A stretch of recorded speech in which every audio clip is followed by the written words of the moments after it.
some lumberjacks, and we needing wood. Yeah, we going for the sweep, then we mop it up. We put it all on the block, and then we chop it up, chop it up, chop it up, chop it up, chop it up, chop it up, chop it up, chop it up, chop it up, chop it up. We put it all on the block, and then we chop it up. Welcome back. It's the Chopping Block Podcast, presented by DJ's Clam Shack here in St. Augustine, Florida, with locations in Key West and Indian Shores. And let's be honest, that DJ's Clam Shack award-winning clam chowder saved my life today. Well, I guess not saved my life, but kept me alive somehow. And now I'm going to the Donovan McNabb 2005 Special Chunky's Campbell Soup to try to keep me going for this show. But hey, I'm here, and this is the Chopping Block Podcast with your NFL show of the week. And I'm going to throw it to your host, Beasta Kane, right away. Chopping Block, my analyst. It's football season, fellas. And I'm telling you right now, I'm so happy to have all of this football. I don't know about y'all, but it feels like life has like normalized. You know what I mean? I'm telling you, man, when I tell you guys, I'm not kidding. When there's no football, man, it's rough. You know what I'm saying? It's just, it's really rough. But look, man, like the slide says right here, they've played some football game. So what happened? This is our NFL Week 1 review. And as usual, let's chop it up. And I had another slide that I was going to start with. But since this right here happened, Mr. Aaron Rodgers, we got to talk about this. Now, we heard of Hard Knocks, but what about when that engine started knocking?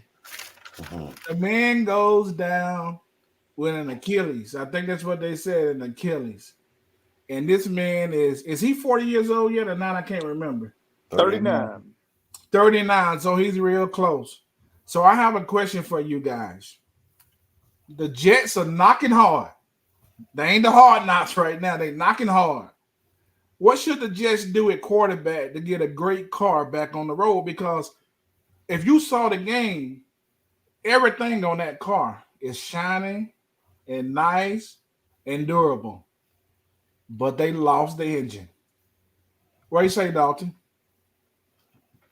So I think there's only two options here. All right. I think you're going to have a little bit of locker room trouble if you decide to go out and get a quarterback, unless he's the next option that I mentioned. I honestly, with all the tools and the weapons, let's be honest, if you would have had that last year, the season went differently for Zach Wilson? I think so. He didn't do that bad. I know some games were horrible. And it showed how young he was at the quarterback spot. But I do think he can win with this club. He played well enough to win against Josh Allen. Did have some mistakes, of course, but they won the game in the end. So you either stick with Zach Wilson, or if Tom Brady's knocking, you open that door and you let him drive the car, because he'll take you all the way. Nice. A little faith in the GOAT. I hear you. Havoc. Man, well, obviously, if they can get Tom Brady, then yeah, no doubt. But in a more realistic world that we're currently living in with the Jets, I'll say this. The Jets, they definitely need to bring in a veteran quarterback. They need to have Zach Wilson on a short leash. Last year, he turned the ball over way too much. He's very inconsistent with his accuracy, and he's not a good decision maker.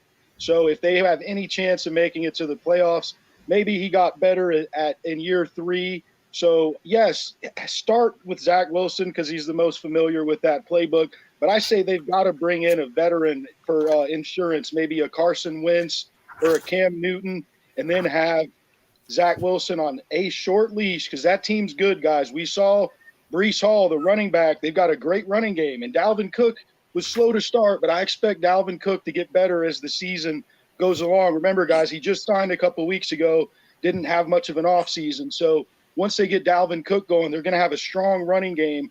So they need a quarterback that's going to minimize turnovers. What do you say, Jared? I think it's pretty easy. You stick with Zach Wilson. He's been there. Now, I agree. You do have to bring somebody in because I think behind Aaron Rodgers, it was just Zach Wilson and I think his name's Tim Boyles, the guy behind Tim. Never heard of him.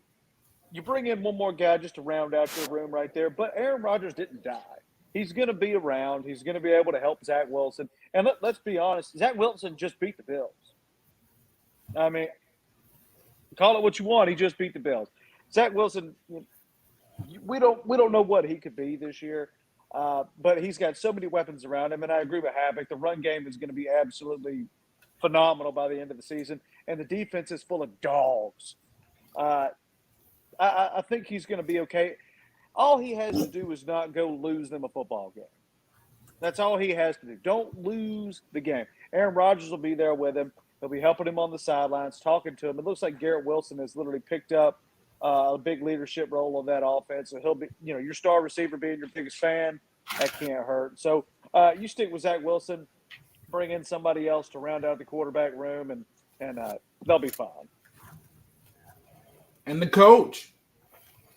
Stick with your quarterback, man. But you do have to bring in some type of vet, and you got to look at what's really on the market as far as a vet. You got Carson Wentz, you got Cam Newton, but you also got Matt Ryan. Now, I'm not saying bring any of these guys in to come start or even be the one or the number one quarterback, but bring in a vet, put your quarterback that you got, Zach Wilson, put him on a 1 month basis right now. If he goes 1-3, go ahead and make the change. If he goes 2-2, you're okay. If he goes 3-1, you're definitely okay. But you get you a vet in there that's just going to understand the way the actual system works. You don't want to just throw a vet in there because the first thing he's going to do is he wants to do it his way. Well, you got to sit on the sidelines and you got to do it our way. So I would go ahead, let the young guy play. I mean, first of all, he was a first-round pick, second pick in the draft. So you got money in this car. So I think bring in a vet, and I would actually bring in Cam Newton. The only reason why I would say bring in Cam Newton is because you're putting another element to your offense, which is going to help you control the clock because your defense is already playing outstanding. So you don't want to try to score too fast and do your thing too quick. But, if the Jets are smart, man, just stick with what you got. That's what you drafted him. You brought Aaron Rodgers in because you didn't trust him. Now you got to prove to the young man that you do trust him. But, you got to have a vet in there. And honestly, dude, I would really bring in Matt Ryan. And the only reason why I would say bring Matt Ryan or somebody of that character in is because you're not bringing him in to try to get you nowhere. Bring him in to teach this kid how to become an NFL quarterback. Groom him in the quarterback room. Groom him on how to actually prepare and study and know what to look for and learn how to read defenses. Because even though he went out and he beat the Buffalo Bills, he had a very hard time setting up his protection. You had something to say, Dalton? Yeah, one thing that comes to my mind, we just saw in recent news that it was confirmed if the 49ers would have won the NFC Championship, they were going to have Phillip Rivers come in and try to win that Super Bowl. Would you call a Phillip Rivers right now? I mean, I'll be honest, from what we saw from Matt Ryan, yeah, he's a great veteran, but I mean, the Colts were horrendous. And a lot of that had to do with him. I mean, unfortunately, I don't know who the right person would be, but I agree with all y'all. Trust in the quarterback you got at least. And unfortunately, if it don't work out this year, let's be honest. Do any of y'all think, this is my real question, Aaron Rodgers at 39 years old, this is the toughest injury to come back from. It is a true 10 to 12-month recovery. Let's be honest. If he's ready next year at this time, he misses the first 6 games. Is it worth it at 40 years old? Does he have that much drive? I wouldn't be shocked if he retires. I really do. Okay, let me, y'all said a whole bunch right there, so let me jump in here real quick. Okay, the last thing you said, yes, it's worth it. You know why? $50 million. Okay. I know you can say he don't need the money, but $50 million is $50 million. Okay. So I think that's what he's making. This year, he's going to get it. And then why not come back next year? It's easy money. You're not going to let him go whether he can play or not. I think you got to keep. I think Aaron comes back, even if he doesn't come back for anything but that $50 million. Now, Matt Ryan is tricky. You know what I'm saying? But I think he's a better option than Zach Wilson. Zach Wilson, it was crazy. I really like Zach Wilson, but he's got too much mystery to him. He gets wild. But I love his athleticism. I feel like if he can fix whatever's going on in his head and just play just like a little bit more calm and collected, and maybe this is his dream come true with Aaron Rodgers on the sideline, coaching him and pouring into him, not learning on the sideline like everybody always say. They say, "Hey, stand behind the player, watch him." No, you learn how to play football by being in the game. Okay, and if you have Aaron Rodgers that can be his mentor and to teach that kid, hey, I believe in you. You can get this done. He may get enough rhythm, enough at least not to mess it up, and everything around him is amazing. I don't think Cam Newton is the best player for this team because I love Cam Newton. I love what he can do, but he brings a whole new thing in terms of personality to the team. What are you saying, Jerry? You know who this sounds like the perfect job for right now? Who's that? Taylor Heineke. Taylor Heineke. Does this not sound like the absolute perfect thing for him? He did the same thing at Washington. Now I know he's in Atlanta right now playing backup, but if you're the Jets, why do you not call and just see? Taylor Heineke, you're not going to have to pay the guy $100 million. He's been in this position before. He's younger, but he's still been a veteran in the league long enough to know how to prepare, all sorts of things like that. Then if you bring him in and then let him sit there with Aaron Rodgers in the facility, learn what he knows, and then go out there and just play. I mean, the guy's got no pressure at that point. His defense has got his back, and you've got a great run game, and you don't have to pay him anything. Man, that sounds like a giant move for Taylor Heineke if the Jets can make that happen. They need somebody that is not too loud of a personality, in my opinion. They need somebody to come in, like you guys are saying, just don't lose it. Don't lose it. Keep us above water. Make the right plays, the right passes, or whatever. And I'm telling you, man, I would love for that to be Zach Wilson. It's something about that kid that I really like, man. And, I'm a quarterback person, and I know that he's a mess right now. Trust me. But doesn't he have some times where you say, oh, man, that looked pretty good, And he got some wheels, man.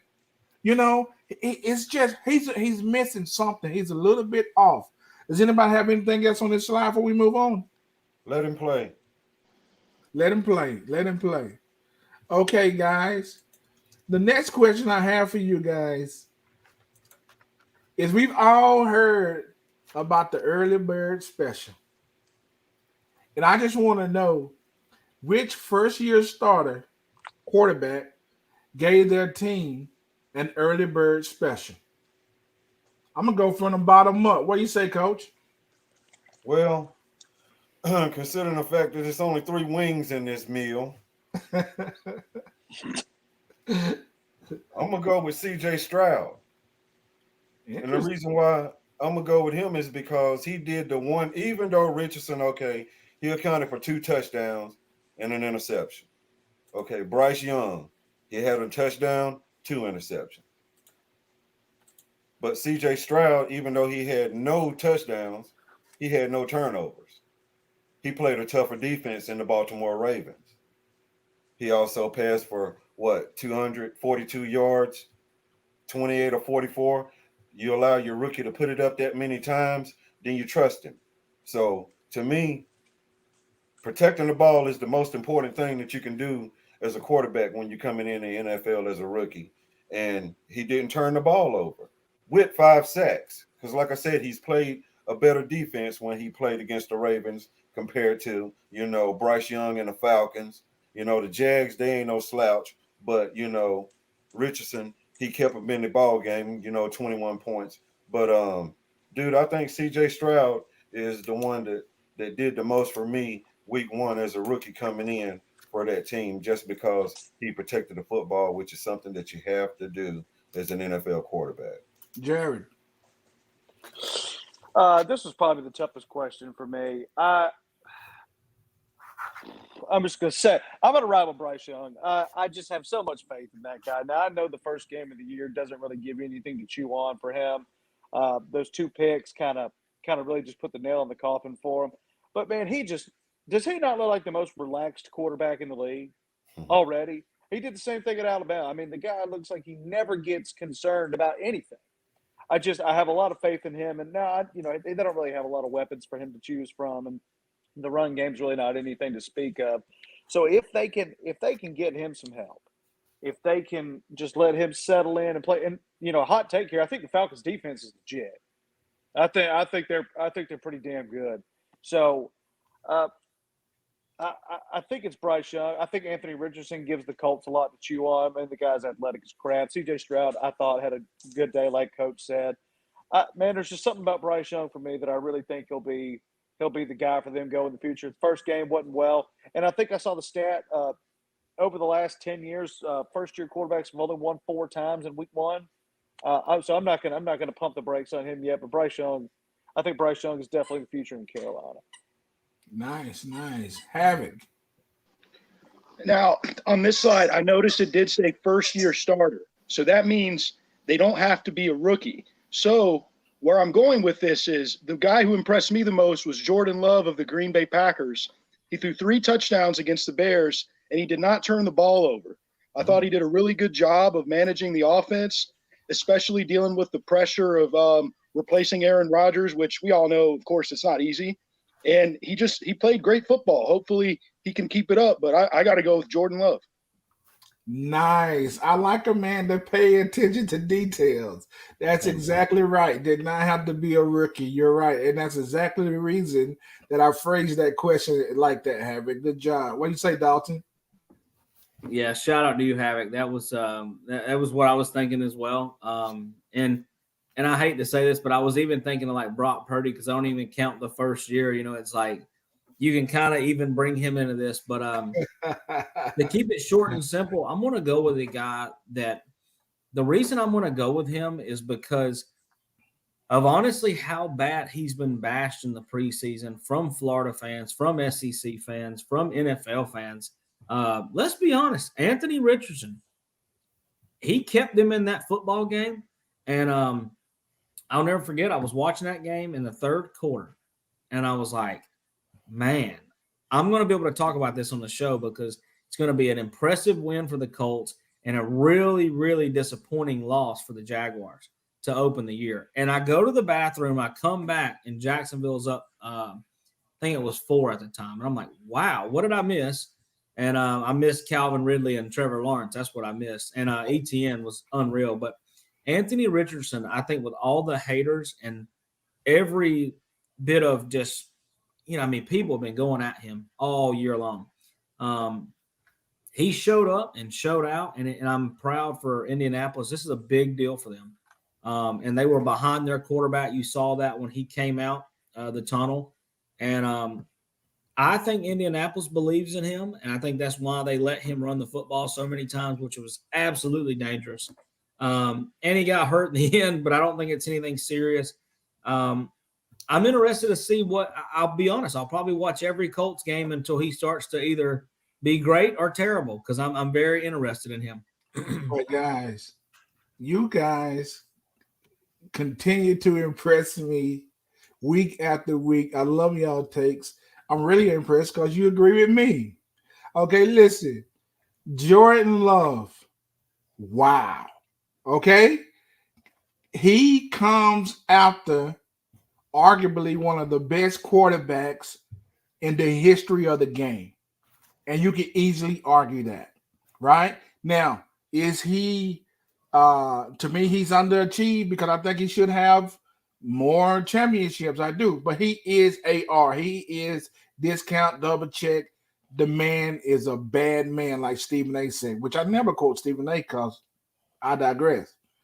Now, mine really was Anthony Richardson. Okay. The kid, this is the early bird special we're talking about. You almost beat the team that every one of us, I believe, picked to win that division in the Jaguars. This kid, they say, he hasn't played enough football, right? And they say what he played, only like 10, 11 games. 13 college starts. 13 college starts. And you get into the NFL and you give your team a chance to win in the first game against a great team. I mean, the kid looked amazing. Mm-hmm. And if that's his floor, oh, you know what I mean? Yeah. So I was like completely impressed with Anthony Richardson, and you guys brought up Purdy. He's a first-year starter, is he not? Well, I mean, do you guys think that counts? Because he started like 8 games last year. No, it was 6 games. I think, yeah, he was. So he started 7, games. But he didn't finish the 7th. Yeah. I mean, technically, let's be honest. He is. I mean, that's why I brought him up. I was like, you can put him in that category. It's like, I don't know.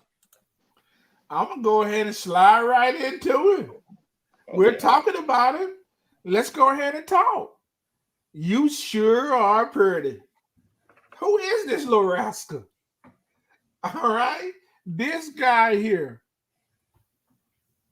when I see him play, I see a lightning rod.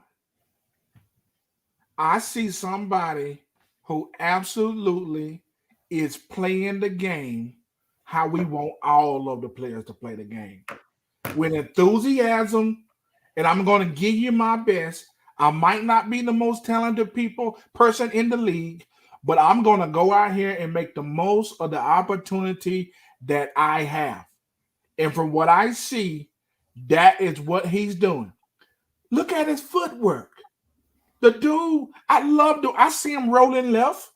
And he'll turn them hips around and let that thing go. And this guy is accurate. You know what I'm saying? He is accurate. Man, listen. This right here may be the NFL's Colorado story.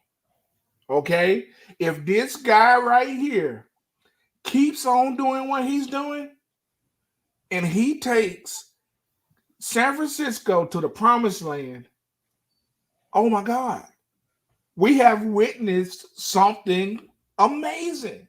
What do you say, Dalton? Listen, I'm going to one-up you. This is no Colorado story.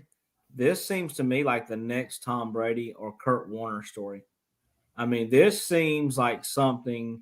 It was written from the beginning. He's Mr. Irrelevant. He's the last pick of the NFL draft. And let's be honest, he is already the most successful last pick of the NFL draft ever. It ain't even close. You can look it up if you don't believe me. I'm going to go over some stats that I had prepared here. Let's be honest. A career passer, 66% passer, really 67, 1,500 yards, and that's in 8 games or 7 full games. It's unheard of. Like, his rating as a quarterback is 107.9. And just this weekend against arguably, I mean, we all picked, some of us picked the Steelers to win the division. We thought the Steelers were going to be something up and coming, and he torched them. 65% completion rate, 91.3 on the QBR, 220 yards passing, 2 touchdowns. And he would have had more if it wouldn't have got out of hand early. Let's be honest. Look out for the 49ers and really not even look out. We all predicted them to be in the NFC Championship, it seemed like. So Brock Purdy is the real deal. And this could be storybook. You could be on a plane in 15 years and you go to hit the movie, and just like I did a couple months ago, Kurt Warner's story was on. I hit that on my long flight, and I said, let me enjoy this again. And that's what we might be doing with Brock Purdy in 15 years. Write it down. Havoc. Who is this little rascal? Well, I'll tell you who this little rascal is. He's the second coming of Drew Brees, and he's faster and more athletic. That's who this little rascal is.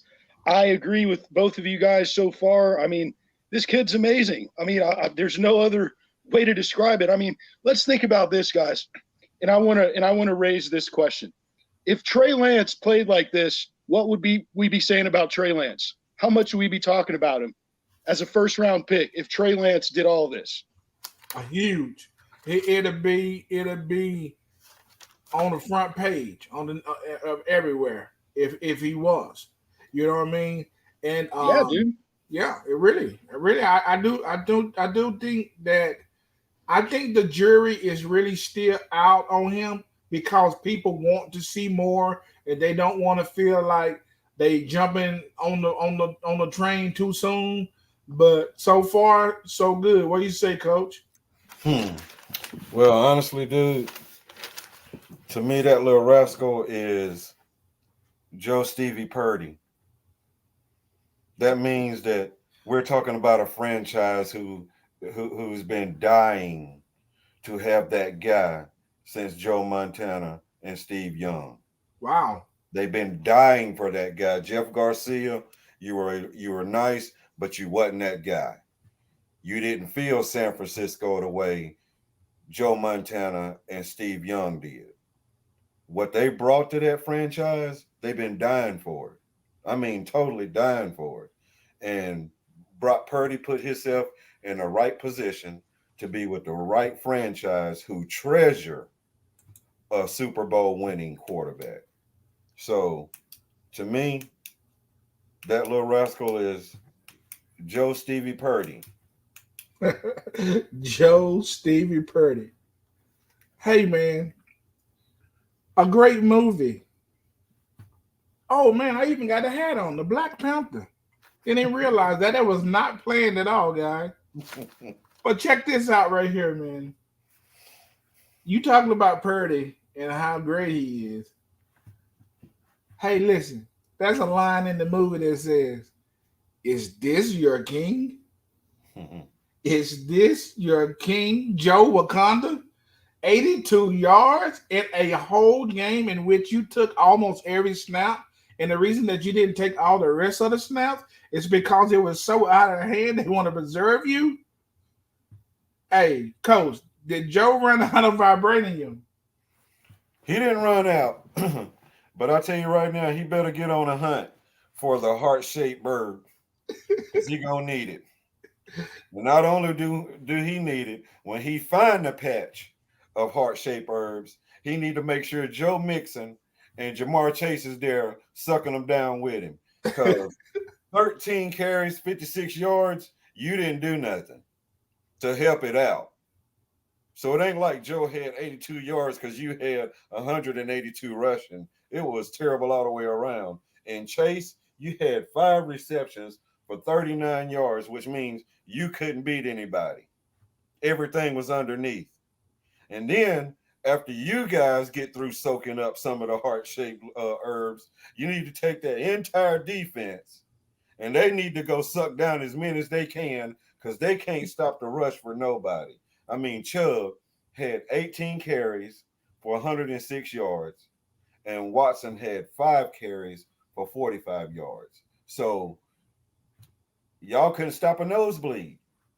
So with that being said, for one reason, Joe, you're going to have 82 yards because you wasn't on the field long enough, because with those type of running stats, you were on the bench. They were controlling the clock. So he ain't out of it, but he better go load up on it. What do you say, Dalton? You know, I'll be honest. Joe Wakanda, he needs to be drinking some of that ayahuasca that Aaron Rodgers was drinking last year. He needs to go off into another dimension and see his inner soul. because what he put out on that field this weekend. I understand the rain, and you brought up a good point too. The other team played in the rain too, and sometimes we forget to think about that. As simple as it is, Nick Chubb ran that ball down their throat and made them he made them tackle him. And if you ain't going to tackle him, guess what? Nick Chubb's the same person on Monday, Sunday, Saturday. He's going to run through you. And he did that all day long. Deshaun Watson looked really good. I was happy to see that. The Browns look like real contenders, and the Bengals have a lot to figure out. I'm going to pump the brakes a little bit. I think we're maybe overreacting on the Bengals.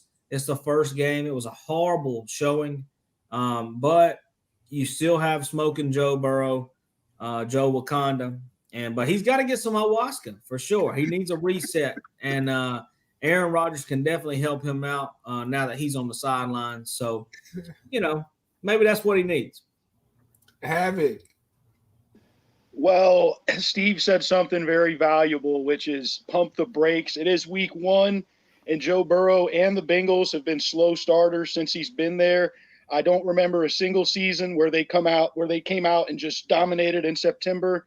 And another thing, guys, that is a big factor in all of this is Joe Burrow is just coming off of a calf injury. So he wasn't able to practice and build that sync and chemistry with the receivers, which I'm aware he's played with Higgins, Chase, and Tyler Boyd since he's been there. But still, you still have to work out the rust during a training camp to get ready for the season. And Burrow missed all the training camp, guys. And he had a calf injury, and that's a legitimate factor. Now, people can dismiss it or make it seem like, a calf injury is nothing. It's something. That's how that's how, even when you have weak calf muscles, that can lead to an Achilles injury. So it's something. Let me push back a little bit, Havoc. Okay. Joe Burrow came from my beloved LSU. Gave us a natty. Okay? I absolutely love Joe Burrow. I'm gonna give your question back to you. You said earlier, to me, what would they say if Trey Lance was playing like Purdy? I ask you, what if Patrick Mahomes would have had 82 yards in a whole game? See, the problem I have with this is I feel like Joe, because we like him and because he just got the big contract and he has played very well in the league, he got a pass. This performance here is worse than almost every other quarterback in national football. Okay? Go look at the number, the scoring, even in the fantasy. Go and look at, you don't have to. I don't care if you miss camp. I don't care about none of that. 82 yards in 4 quarters of football when you have the team that you got. He's out there. He's throwing a ball. Dude, that was a reason for this. We're never going to see this again. We're never going to see it again. Don't think I gave up on him. I don't think he's ran out of vibranium. No. But I do think he might have been smoking on something that had a little effect to the vibranium. Because, listen, man, let's think about this. You talk about going back 1 year, some years from there, Dalton, and watching Purdy's story. He's never going to live down this performance. He's never going to live this down. You put this out there on tape for the world to see, and I'm sorry. I think this had something to do with the money. I think this had something to do with that big old paycheck. Because, guys, I know I get happy when somebody give me 10, 15%, 4, 5% raise. This dude got the bank. And did you see him strutting in how good he was looking? This is probably one of the coolest quarterbacks in the National Football. He's Joe Cool for real, okay? He really is cool. But, guys, let's not do like the rest of the media has been doing. They have given this guy a pass. It's okay. Joe, what in the freak happened? This was awful. Don't ever put anything on film like this again. This is 100% ridiculous. But Joe, I still like you. You're still cool. But 82 yards, dudes. With that team, that was bad. Now we're gonna go. Go ahead. Go Barry, ahead. sorry, real quick on the last thing on the Joe Burrow thing. I do want to bring this up. What they do have a weak offensive line. Now, do you guys think he'll make it through the year with an O-line like that? But this line's supposed to be better I don't know. than like remember when he first came in, he was like sacked so many times. He really had a really bad O-line. But I don't know really honestly. I don't know like how good that line is. Does anybody know how good that line is supposed to be? I mean, they He didn't never look looked good. comfortable, They Barry. got a little He bit never better. looked comfortable but back they there. were trash. They got a little bit better, but they were trash. But I look at it like this: what receiver got open? No, they weren't getting any separation. Coach is right there. I'm gonna go back and watch this game, man. I can't have any yards passing if you can't win your one-on-ones. 82 yards. you know what I'm saying? In a whole football game, dude. Well, let's be But- honest. It was the one worst Jamar performance Chase- of the weekend. But one Jamar Chase 50-yard reception. Look how that jumps up. Well, I'm gonna tell you too. One-on-one. Uh, If you got, Joe Mixon, actually getting more than 56 yards on 13 carries, that means that if you got 13 carries and 56 yards, then you were averaging like 1.6 yards per carry, and you didn't get any yards until it was 3rd and 17, and we try to hit you with a little draw to get a little bit of field position, and I got 9. So to me, it looks like the running game ain't there, and your receivers can't win the one-on-ones. they weren't prepared to play. And I'm telling you, I think people still remembering the old Browns. This is not the old Browns. I'm telling people, this team is good. They put it together. They're gonna win some games, man. Stop sleeping on Joe because a coach said he was getting all them happy endings. The boy can still play football. Mhm. Okay, and you got arguably one of the best running backs in Oh, he's football. top 3. Yeah, he's top 3 for sure, Barry. Nick Chubb. That team is not. I mean, that team. I think they might have underestimated also how good the Browns are. Just like Dalton said, Watson played good. Now I will say he threw a couple balls that was so short. I was like, man, what's going on now? That was like rough. I mean, he should have hit them, and that score would have been a little bit, more outrageous. But yeah, man, we got to see some more from Joe Wakanda.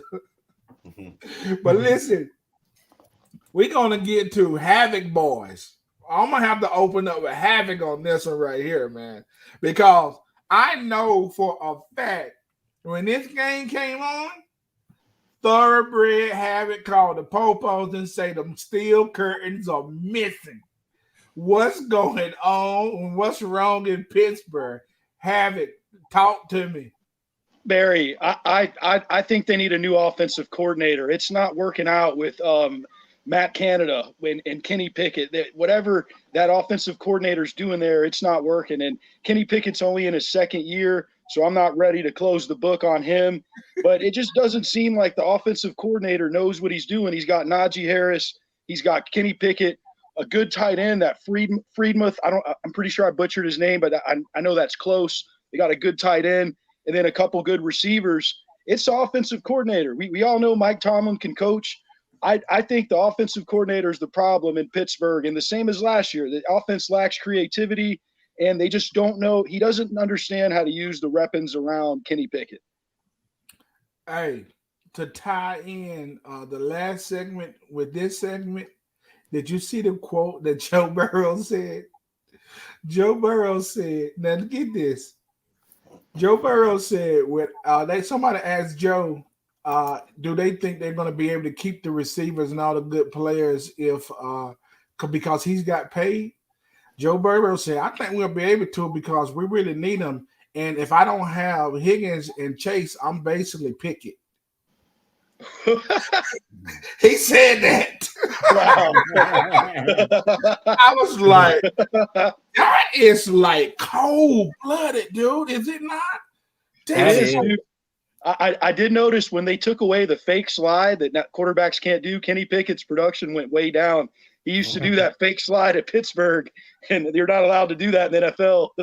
Well, I'll tell you, man, that was cold-blooded of him to say that about Pickett, man. What you say, Dalton? You know, I guess I'm going to say pump the brakes a little bit. It is week 1. If I said the same thing about the Bengals, I got to say the same thing about the Steelers. We all talked high about the Steelers on offense. We thought this would be a great year for Kenny Pickett. And the first drive looked pretty good. I was actually excited and like, hey, we might have something here. Here's what I think also. The offense was so bad after the first drive that it put pressure on the defense, and they were on the field all day long, long drives. I mean, you literally heard the offensive lineman for the 49ers. He said, I wish the Steelers would get a first down because I need a break. I'm literally that tired. Like, come on, man. That's embarrassing. You know, these are grown men out there, and you talking about you're winning and you want a break, so you need the other team to get better. Like, that was embarrassing to read, and it's true. I mean, look at the score. Look at the time, possession. Steelers defense looked worse because of their offense. But like I said, week 1, pump the brakes just a little bit. We'll see how the offense, takes over in the next couple of weeks. I still predict Kenny Pickett to be pretty good. And Joe Burrow, I hope he don't have to eat his words because he will be playing Kenny Pickett here very soon.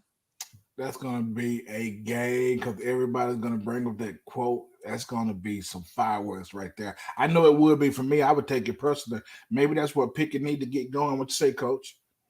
Well, I'm like Dalton. Pump your brakes on it because to me, it ain't the fact of how the Pittsburgh Steelers really played as it is to who they played. I mean, we talked about him in the first segment, in the second segment, and just about every segment after that. But I mean, dude, you had Brock Purdy. We talked about how good he looked and how well groomed he was, and it wasn't a fluke in what he was doing. And he was doing it to the Pittsburgh Steelers. McCaffrey, 152 yards rushing on 22 carries. Dude, it's who you played. So we'll see what the Steelers bring next week. But as far as this week, dude, y'all went up against the 49ers. And, I said Eagles. But, dude, I think the 49ers is the team to beat in the NFC if Brock Purdy keeps playing the way he's playing and McCaffrey stays healthy and that defense is doing what it's doing. And you got to think about it. We ain't even talked about Kittle yet. I picked San Francisco to win the NFC. Well, As did I, and I brought up Purdy on the first show. Yeah, so absolutely. So I don't think it's how bad Pittsburgh played. It's just the dude right now. It's just when it comes to the 49ers, that's a different type of juice. Well, look, man, Pittsburgh lost 8 games last year. Okay, they didn't play Purdy 8 times. What I'm saying to you, I think something's wrong in Pittsburgh. And I'm telling you right now, I love Mike Tomlin. I love the way he coaches. I don't think that very few coaches can get you fired up for football like Mike Tomlin. He just that dude. But the dude is in trouble. This is opening week. Is it still called Heinz? Whatever it's called. in the steel kitchen. Okay, this can't happen. This can't happen, guys. We talk about the Green Bay Packers and how awesome of a franchise that is. Pittsburgh is right there. I mean, if you ask yourself, what are some places I want to go and see a football game, and you don't say where the Steelers play in Green Bay, I don't know what to say about it. You must not know about football, because those are two locations you want to go to. So people got to understand you can't come in our house and put the whooping on us like you did. I mean, guys, I don't know what it means, but it means something. Now to one of the segments that I want to talk about. What was I smoking when I said that? And I'm going to have to give a little bit of this crack rock smoke to myself. Dude, them Bears look bad. I picked the Bears to win. What is it? The NFC North. Man, they don't look like they're going to win. Is it the North? Isn't that the North? I don't think they're going to win. I don't know what they're going to do. They look bad. You know, or the Green Bay is just, maybe the Green Bay is good. I don't know. You know, but I said the Bears were going to win the division. I thought Fields was going to get going and just like have a showing. But it seems like it looks a lot like last year. You know, very pedestrian. So, you know, I was smoking something. I didn't even know I was smoking, but I was smoking something. Dalton, what were you smoking? Well, I don't know what I was smoking either, but it made me feel awfully funny. And in week one, I said, or even in the preview show, I said, wasn't much faith in AR over there in Indianapolis. And, you know, he must have went down there to the Hooters in downtown Indianapolis. I've been in that Hooters. They got about 87 TVs in there. I swear, it's absurd. I bet their power bill is $20,000 a month. But I was smoking something, and I said AR had no chance in Indianapolis. And in week one against the Jaguars, he looked good. He looked good enough to win NFL football games. He looked tough enough. I know some of the passes he completed, you know, like a ball, try to get away from him. I think he's only going to get better. He's going to settle in. And I think the Colts, you know, pump the brakes on them being a division contender. I don't think that's this year. But I think maybe at the end of the year, a 6-win Colts looks a little bit better. Peyton Manning didn't win 6 games his first year with the Colts. I think that'd be a win for Anthony or for AR Richardson. And I think it makes me look like I'm smoking something, you know. He got me week one. Coach, you smoking? Well, I can tell you right now, I ain't Pookie. Going on the crack, but I can deal with Chris Tucker and Smokey and Friday and tell you I must have been high as a kite when I said the Pittsburgh Steelers was going to win the NFC North. I don't see them getting past the Ravens or the Browns. And to be honest with you, dude, it might have been true and not a dream that I was smoking something in Pittsburgh, because if you ever noticed, Mike Tomlin's got some of the darkest dadgum glasses on the planet. Ray Charles out there. It all makes sense now, Coach. Havoc. Well, I'll just say, what was I smoking when I said, now I didn't say this here, but I did say I didn't think Jordan Love had what it takes to be a good quarterback. And I've been, based off Sunday's performance, it looks like I've been proven wrong. Jordan Love looked really good. He was getting the ball out of his hand quickly. He was making good decisions. He threw 3 touchdown passes. He didn't turn the ball over. And it looks like my preseason prediction of the Vikings winning that division I say watch out for the Packers. I was impressed with Jordan Love, and they've got a good offensive-minded coach there who's been to the NFC Championship game multiple times. I was wrong when I said that the Vikings were going to win that division. Hey, I'm wondering, do you guys think, and this is not on the script, but I just want to know, Havoc, do you think this kid had something to do with pushing Rodgers out? But yeah, something, because he was a first-round pick, but I think Rodgers' age has more to do with it, Barry. But obviously, it has something to do with it, because when you draft a quarterback in the first round, eventually you've got to see what he's got. And he'd sat the bench for his first 3 years, and now it's his time. I think it's two things. It's money. It's the rookie contract, like you said, first round quarterback. It's a lot of money. It's a lot of money with Aaron Rodgers. A lot of money that is not being spent on other players. We saw, is it Aaron Jones, that the running back Aaron there? Jones, he signed a big contract. I do agree. I think it's more like a Brett Favre situation in reincarnation. Pushed out for the younger guy, the little bit cheaper of an option, with maybe the same benefit down the road. I think we're going to be able to say the Packers eventually, well, they've already won this trade. Let's be honest. They got rid of Aaron Rodgers. He gets hurt in play number 4. Jordan Love wins game number 1. I mean, it's simple enough. But it is unfortunate, Barry. Is that crazy, though, that sequence of events, man?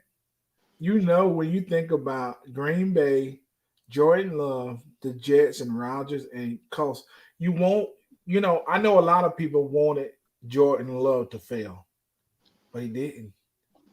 He didn't. So it doesn't mean anything, but it looks like Green Bay won.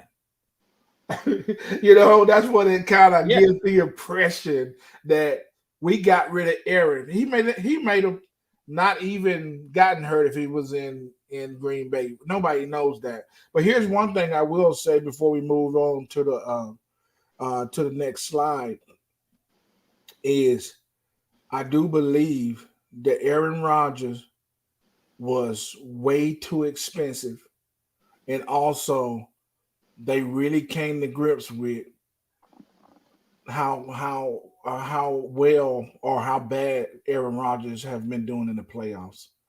And they said, why pay him the money if we're going to be one and done in the playoff? Let's save the money, move off of it. He's an older man. Maybe it's just time to do it. And I know that they, just like when Tom left New England, I know that was a hard thing. That was even harder because that's the GOAT.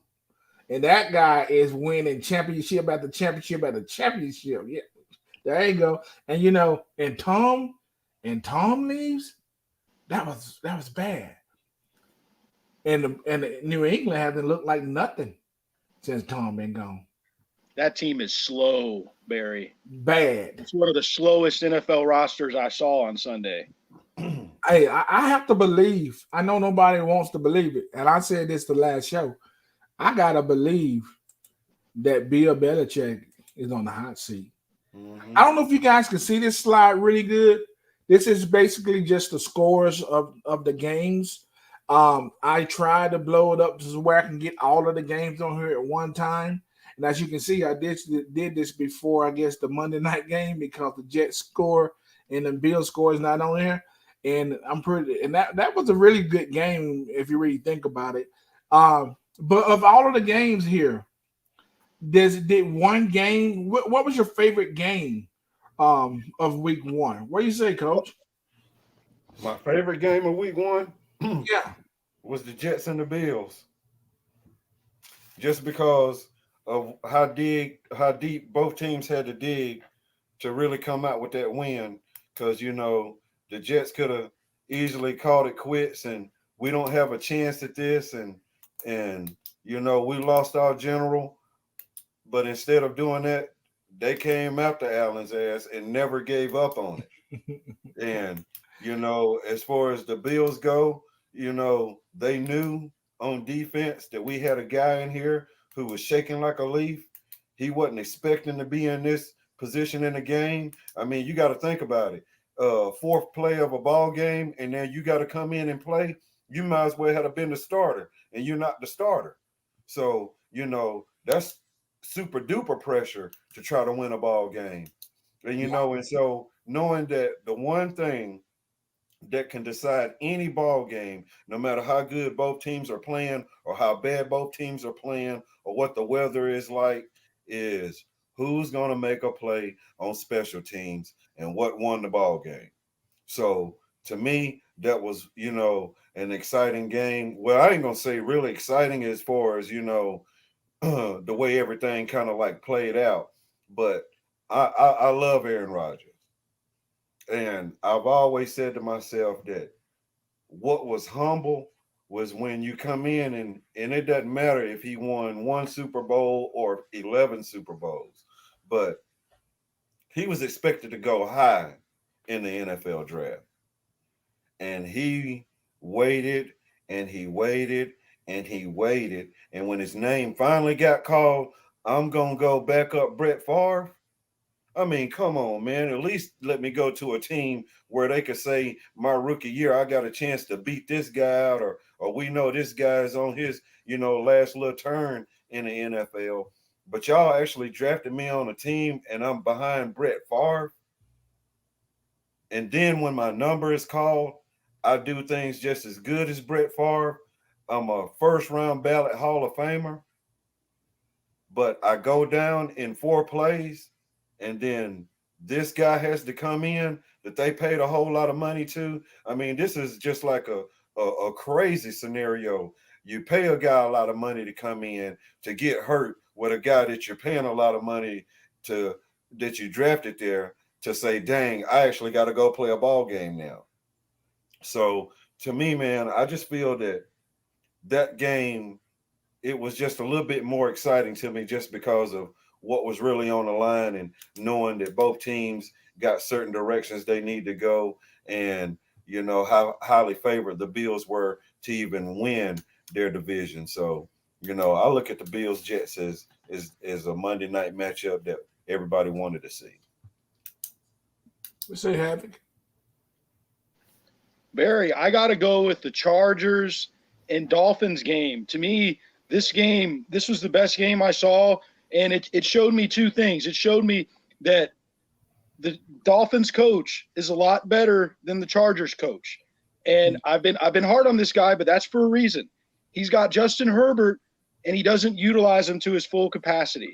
Mm-hmm. Now, Mike McDaniel fully knows how to utilize Tua. He puts him in great positions to succeed. He doesn't ask Tua to make throws he can't make.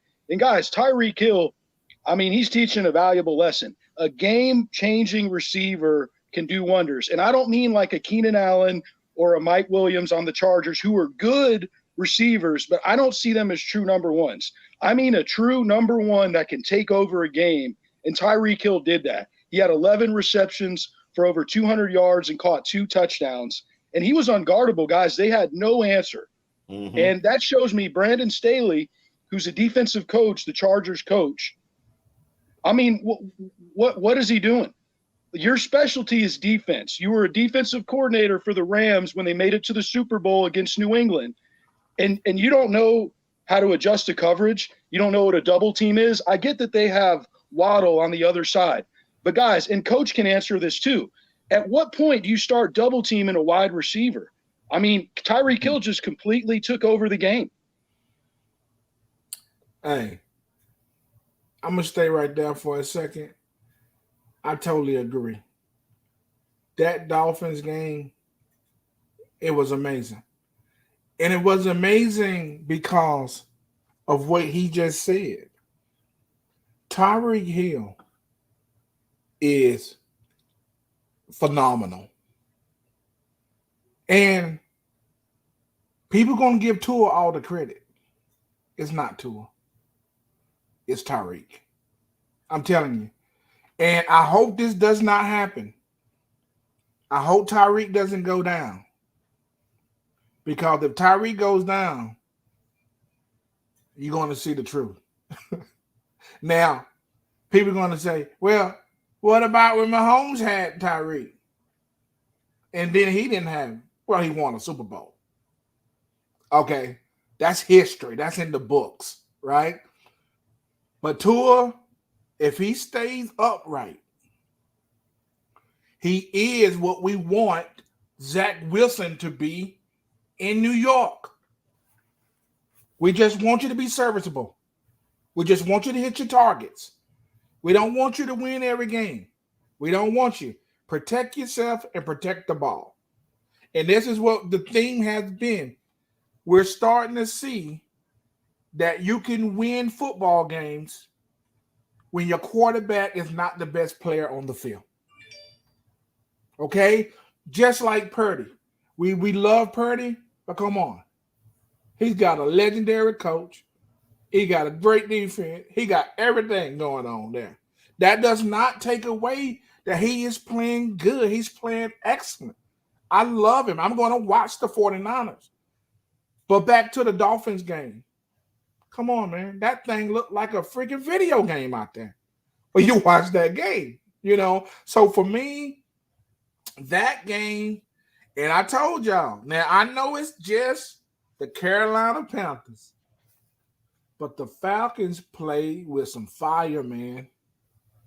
They look like a football team. They don't look like they was making all the mistakes. I know, Coach. I listen, nobody is rougher on the Falcons than me. Okay? But they have some great things that for me, I think my eyes are right. It looked like they were together. What do you say, Dalton? I hate to be the guy, but I had 3 games that I looked at in the same level at the top. And Havoc mentioned one of them, the Chargers and Dolphins. Y'all covered that perfectly. I'm not going to go. I mean, you said everything I was going to say. I agree 100% what both of you said. The 2 that stood out to me, one that we're forgetting because it was last week, early in the week, but the Lions and Chiefs. What a showing by the Lions. I think the coach for the Lions is absolutely crazy. I mean, the guy said he wakes up on game day and eats like 12 raw ostrich eggs. I mean, that's you need to go to a mental institute. You know, that's a bit borderline. Those are the biggest eggs in the kingdom, unless we can bring a dinosaur back. So that's questionable in itself. But the Chiefs, my Lord, they couldn't catch COVID in the ICU. I mean, it was horrible to watch that. And I know we were doing our college football show during that, but when I finally got to watch that game, you saw greatness from Mahomes as always, but you also saw some bits and pieces where it was like Mahomes was a little under pressure from how bad the drops were from the rush, and he made some mistakes. And arguably the pick 6 cost them the game. Whether you want to look at it or not, it did. It was the finishing touch. I mean, they only won by 3 points or a couple points. I can't remember how much it was. I think it shows the Lions are for real. The Chiefs are still for real, but they got some question marks in the wide receiver position. I think they're okay at running back. The offensive line is going to get a little bit better, but Mahomes was running for his life as always, making plays, but they got to catch the ball. The other game that I have to bring up because nobody is, man, it's those Tampa Bay Buccaneers. Let's be honest. I told you that Baker Mayfield would be a surprise story this year. And let's be honest, with that roster he has at Ronald, was it Ronald? I can't remember the running back's name. Pretty talented running back. 2 receivers in Mike Evans, who is arguably one of the best receivers of this era, and Chris Godwin. Let's be honest, if you put any other quarterback there that has a big name, you would say, look out for the Buccaneers. So that's the disrespect for Baker Mayfield. Great showing there. Disappointing from Kirk Cousins and the Vikings, but the Buccaneers got it done late, and they looked pretty good late. Hey, B, What does the Atlanta Falcons and a cake with no eggs have in common? What, Coach? Ain't now one of them gonna rise up. Coach Ruff. Hey guys, along this side of that vein right there, it's just one game, but Coach, it's just one game, but It's just one game, so don't believe the hype. Dallas, y'all really did not win 40-0. Y'all played the New York Mini Giants. Just awful. Awful. Dude, I mean, if the game was 40-31, I'd say, boy, Dallas showed something. But when you lay a donut, come on, man. 40-0. Not only just a regular donut, but just a 40-piece.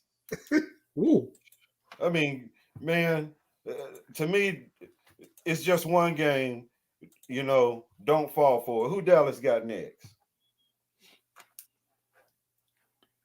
let's see who Dallas got next. Week 2. I thought it was going to be a pretty good game. Let's see. They have the Jets. They got the Jets, so they should be able to take care of the Jets. At home? It's Jerry's World. All right. Well, come out and put up 40 on the Jets. Now that defense, I'm gonna tell you right now, you ain't gonna score much on that defense. Boy, that's something serious. I mean, Exactly.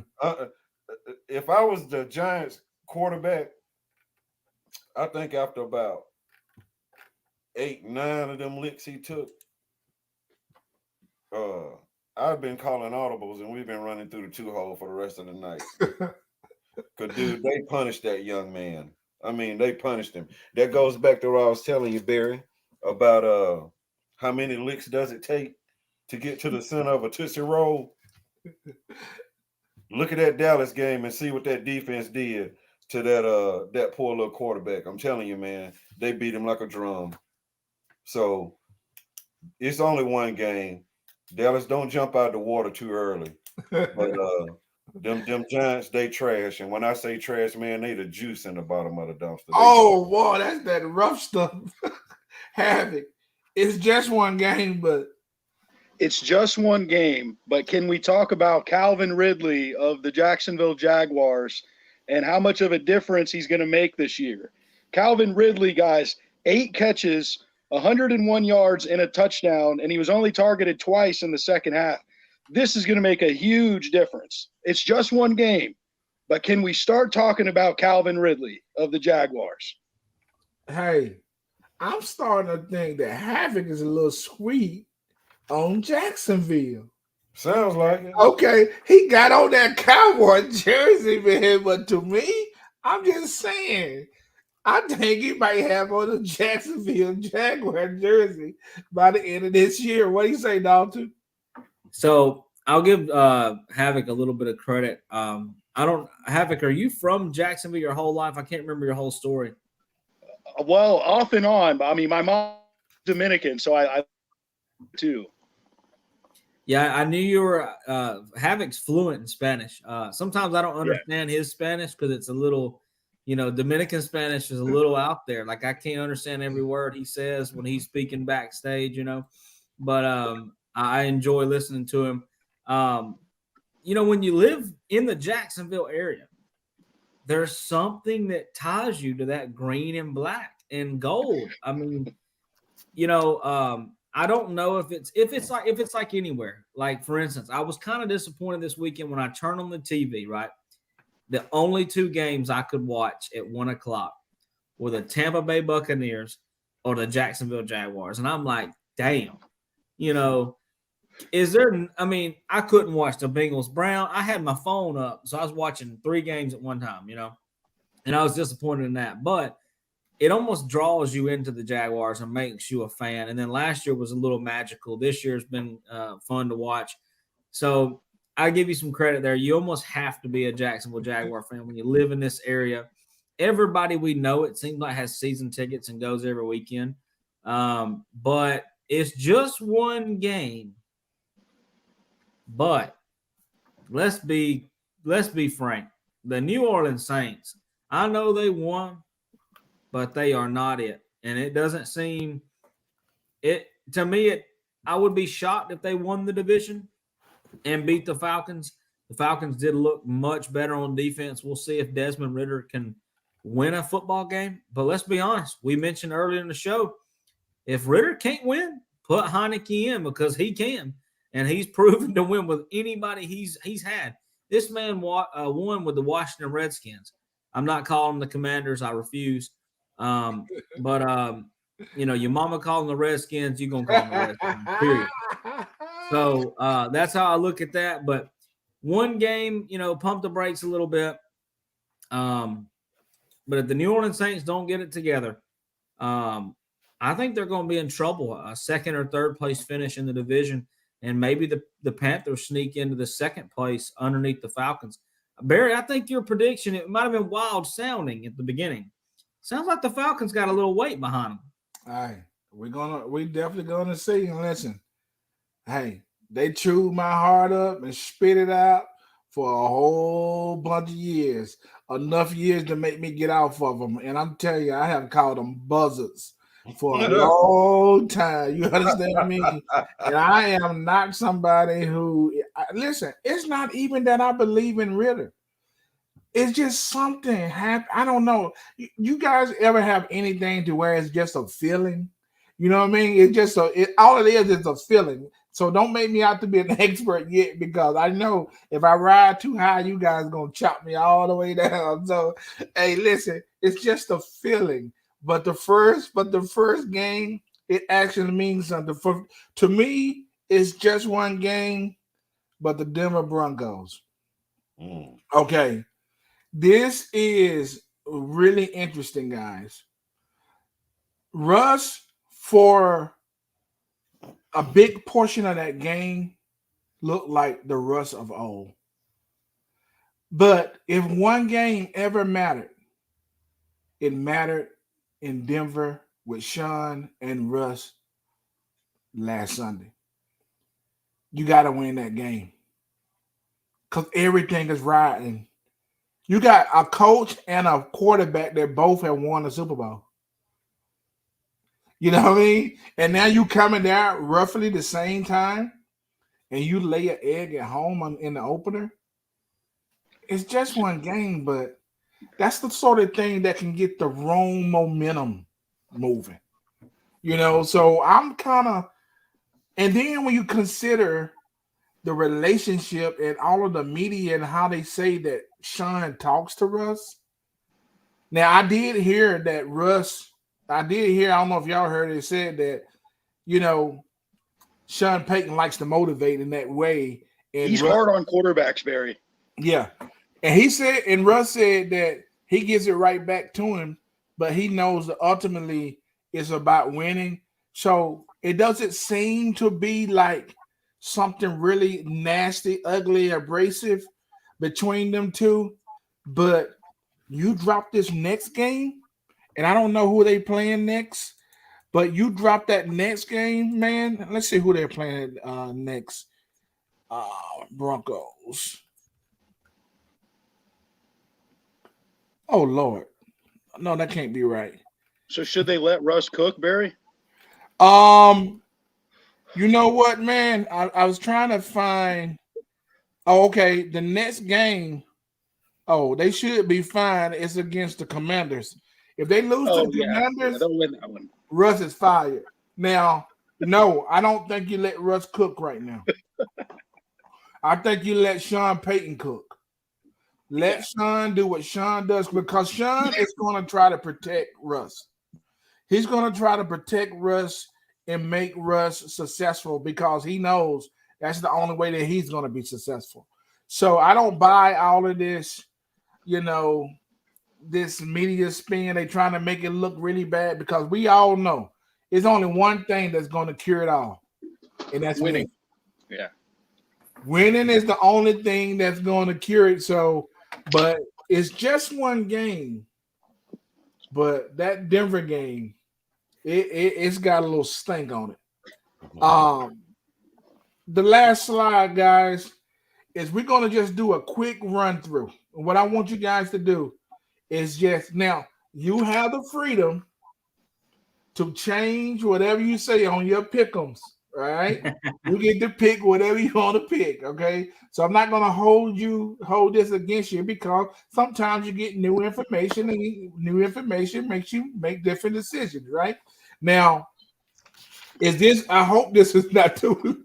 I'll call out the game. So, okay, because I figured this slide right here is going to be a little rough for you guys to see. Yeah, I can't see it. That's why I was holding my phone up. Even when I try to blow it up, how the frame is, it's crazy. So, okay, I'm gonna call out the game, and I'm gonna go through this quick, and I want you guys. This is like rapid fire.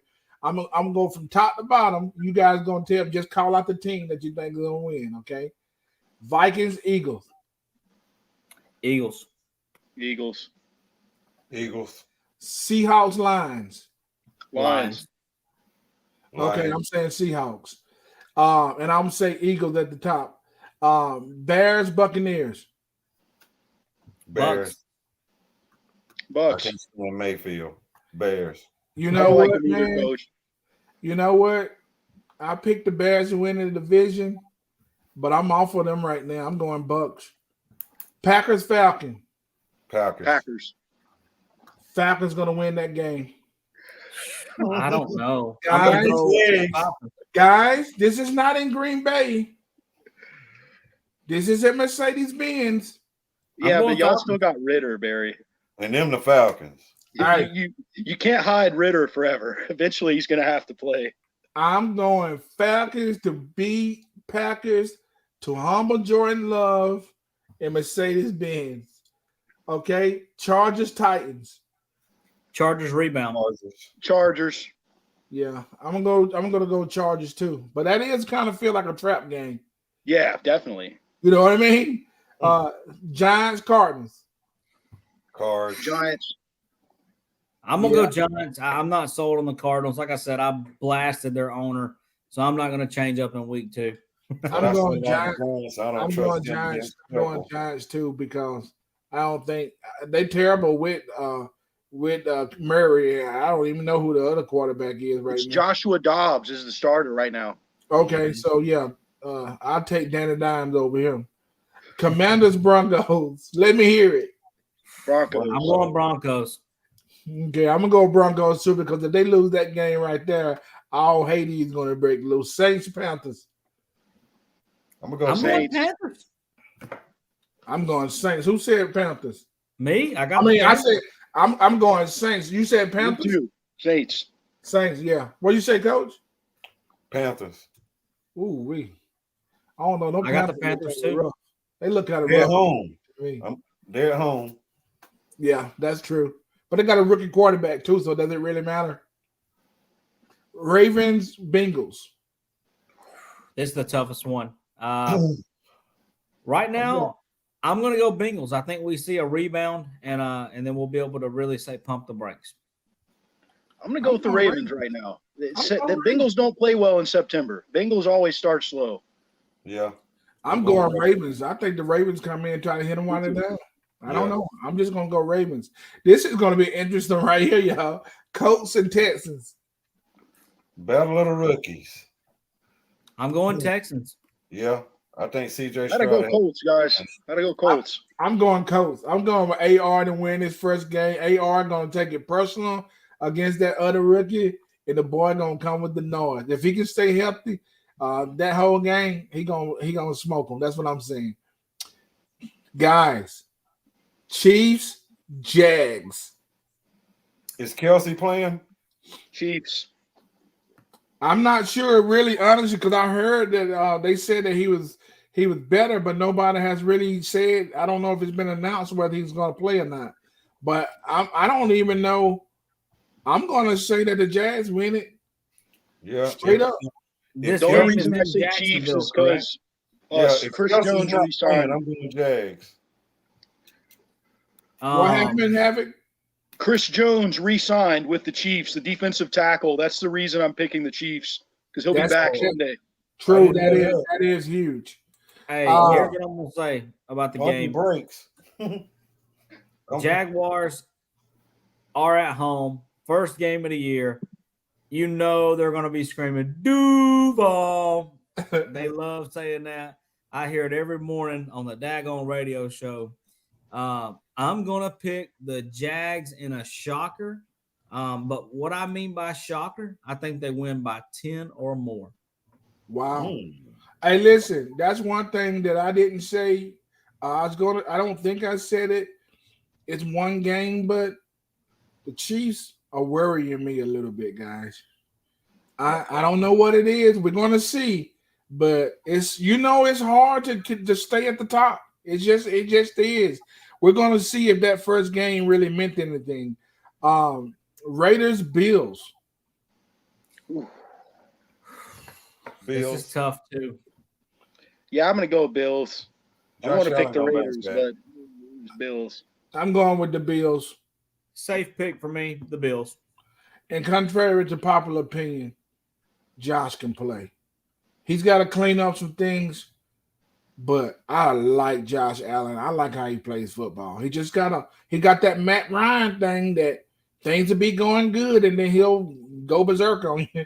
I agree, Gary, but he's got to stop playing that hero ball, man. Josh Allen plays a lot of hero ball. Did you see that one run that he did when he ran and he just dove between two people? I'm like, dude, why? That wasn't even in the end zone. Like that kind of thing right there makes me think that he got some of them screws missing up there. Because that just didn't mean anything. 49ers Rams division. Oh, Niners. It'll be a good one. Hey, It's going to guys. be a great game. I honestly, to me, this is a trap game. It feels like it could be the first game that Brock Purdy did lose as a starter for the whole game, and that's because a lot of people were sleeping on the Rams. They're Super Bowl champs just a couple years ago, and a lot of that team's still there. Let's be honest. Matthew Stafford looked great in Week 1, but I am going to go with the safe pick again. The 49ers, the run game's too much. Brock Purdy, he stays on top. Well, you know what? It's something. You know how you just get a feeling?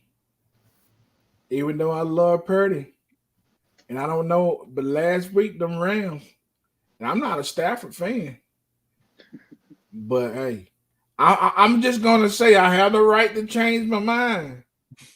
But it's something about that Rams game, and it's a division game. You know how those games go. They usually split them, so I'm going to say Rams for now. Do we even have to do this? Jets. Oh, yeah, because of the defense, right? Jets, Cowboys. Cowboys. How about them Cowboys? I'll be honest. The Jets are going to win that football game and go 2-0. I feel there was something when I watched that. Was it a punt return? A punt return. When he scored that punt return to win the game, and I saw how the team reacted, the coaching staff reacted. I know Aaron Rodgers is gone, but they still have football to play. The Jets shocked the world and beat the Cowboys in Jerry's world. You making one huge mistake. You forgetting the Cowboys defense. Mm-hmm. Yes. That's the You difference, cannot expect, if they win this game, do you realize how Zach will have to be able to make himself invisible? Zach's going to take a beating, bro. This game here, man. Now, if Cowboys defense was not such it is, I would get on the train with Zach to say he got enough little razzle-dazzle to get it done. But this could be the game to where they go out and say, we got to go get a free agent. This could be bad. Could be. Yeah. You know what I mean? And I'm not even a Cowboys guy, but that defense is for real.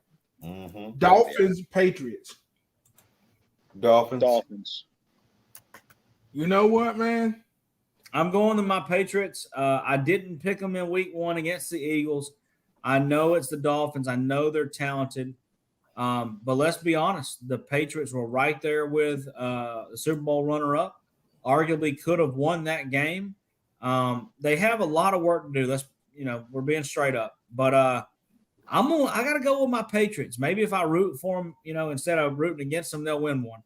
Well, here's the thing we got to remember. This game is unique. Mac Jones versus Tua. Mm-hmm. Hey, that means something. That means your quarterbacks come out. They want to beat the other Alabama quarterback. And like I said before, Mac Jones, he can play. He can play. People are not giving Mac Jones the love he should be getting. And I'm going to say this. I think the Patriots pulled this game out. I think the Dolphins are putting too much stock into Tyreek Hill. And remember, guys, this team, what happened last year? Didn't they only win?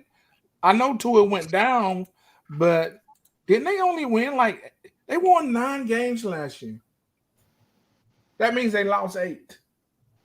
And they had Tyreek Hill then. So I'm just saying, Tua got a little bit of Josh Allen in him.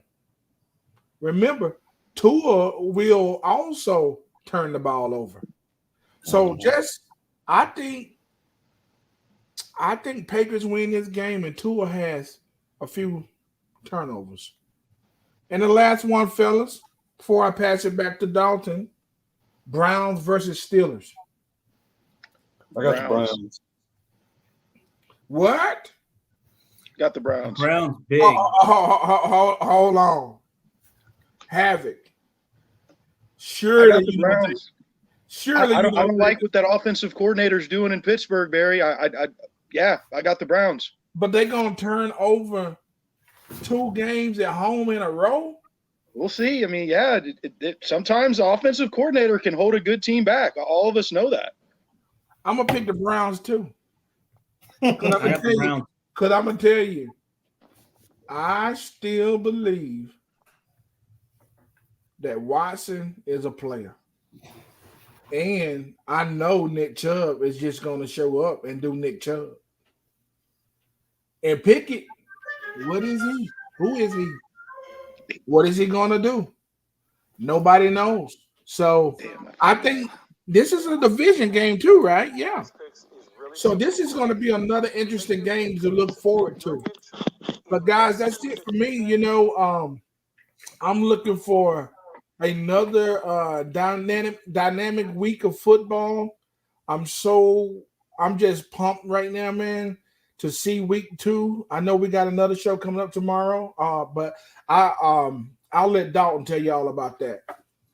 Yeah, tomorrow we throw it to our weekly This Week in College Football show. And as we talked about last week, we knew there would be a lot of explaining to do. And, oh, my Lord, we'll see if he shows up for the show. Actually, we'll see if 2 of them show up for the show. Alabama goes down in a shocking, abysmal defeat, honestly. They were beaten down.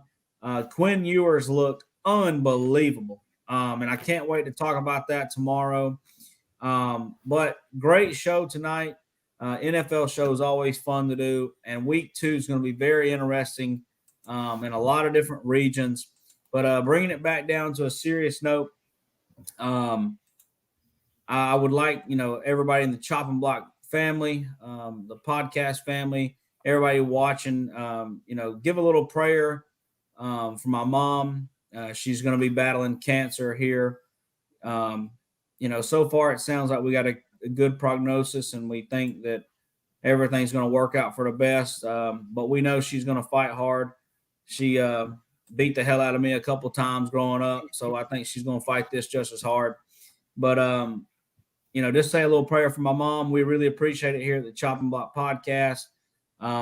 This has been the NFL Weekly Show. Tomorrow we join you for the This Week in College Football show. One more time, a shout out to DJ's Clam Shack for the clam chowder today, helping me with this cold. And then tonight, the Donovan McNabb special, Campbell's Chunky. They did the job too. And the only reason I'm a part of this show tonight. So maybe say a prayer for my well-being for that matter. But we will join you tomorrow night. This has been the Chopping Block Podcast presented by DJ's Clam Shack in Key West, Florida, Indian Shores, and here in St. Augustine, Florida. We'll see you tomorrow night.